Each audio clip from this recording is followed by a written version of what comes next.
Hello everyone, and welcome to the second part of my lecture video focusing on passing. In the first segment, I gave some bio. Hello everyone, and welcome to the second part of a video lecture focusing on Nella Larsen's passing. In the first video, I provide some brief background on Nella Larsen, literary devices, including a focus on free and direct discourse, concepts of queerness, respectability politics, and now I'm extending that conversation into queerness in the novel Passing. So in Passing Part 1, Encounter, Chapter 2, we have a moment of free and direct discourse. And so I'm asking people to try to spot the moment you feel as though Irene's thoughts are incorporated into the narrative. Another way of sort of defining or looking for these thoughts are to think about the moments that it might be a kind of internal monologue, thoughts she would have in her head. Those are the kinds of lines, sentences that we are looking for as free and direct in discourse that are woven into the narrative itself. So in this passage, just as she'd always had that pale gold hair, which, unsheared still, was drawn loosely back from a broad brow, partly hidden by the small close hat. Her lips, painted a brilliant geranium red, were sweet and sensitive and a little obstinate, a tempting mouth.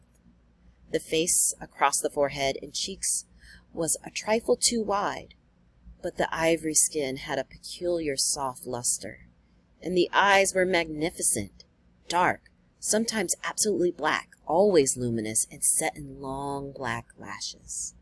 Arresting eyes, slow and mesmeric, and with, for all their warmth, something withdrawn and secret about them.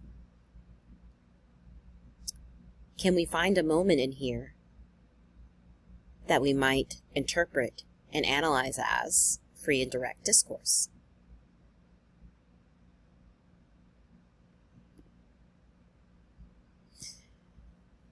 Now let's think about the moment of friendship versus queerness. In the previous passage, we get a hint of queer desire, especially as Irene reflects upon Claire's image. Here we have the moment in Chapter 3 of Part 1 where Irene realizes that Gertrude has been invited to a get-together in addition to herself. And again, this is all happening in the past, in a memory, in Chicago. Irene has entered the room and recognized that Gertrude is there, and this is how the following scene unfolds. Irene said briefly, "That's nice." Gertrude remained silent. It was plain, a little ill at ease, and her presence there annoyed Irene, roused in her a defensive and resentful feeling for which she had, at the moment, no explanation. But it did seem to her odd that the woman that Claire was now should have invited the woman that Gertrude was. Still, of course, Claire couldn't have known. 12 years since they had met.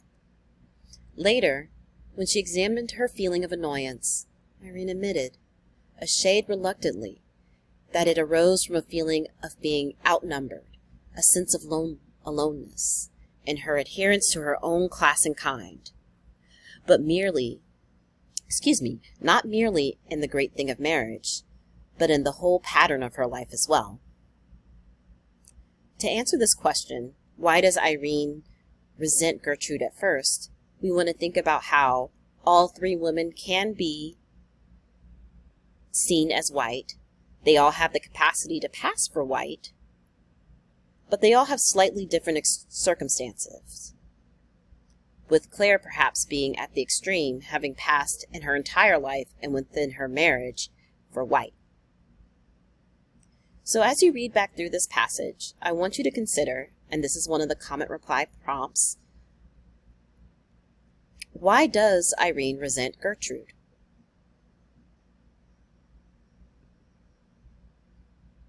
Another moment in which we can think about passing and its implications and the conflict it causes in the novel occurs when John Bellew gets home and refers to his wife as Nig.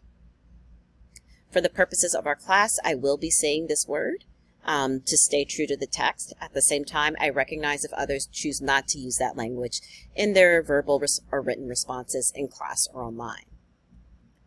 So he comes in and he calls her Nig. And immediately Gertrude has startled. Irene's teeth catches her lip as she's gazing at husband and wife. And as the passage continues, it was hard to believe that even Claire Kendry would permit this ridiculing of her race by an outsider, though he chanced to be her husband. So he knew then that Claire was a Negro?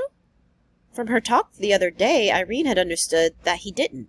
But how rude, how positively insulting for him to address her in this way in the presence of guests. We later learned that John does not know that Claire is a Negro, but this is their joke.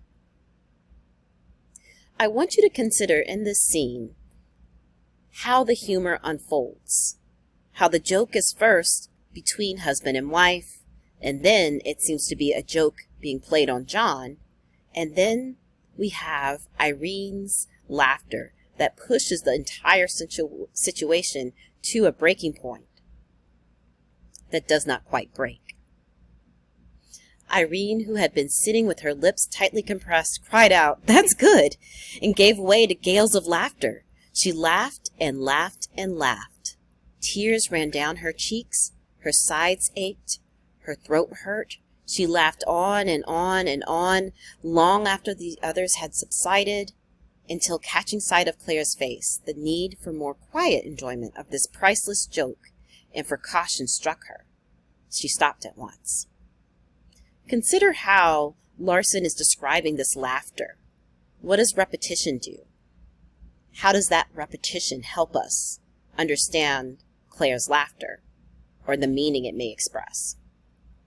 And then the fact that her sides ache, her throat hurts, she has an intense bodily experience of this laughter. How might we think of this in relationship to the joke that John thinks Claire is turning darker and darker? So this is the end of the video lecture. I encourage you to go back through and listen maybe more than once, and then of course comment reply to at least one question.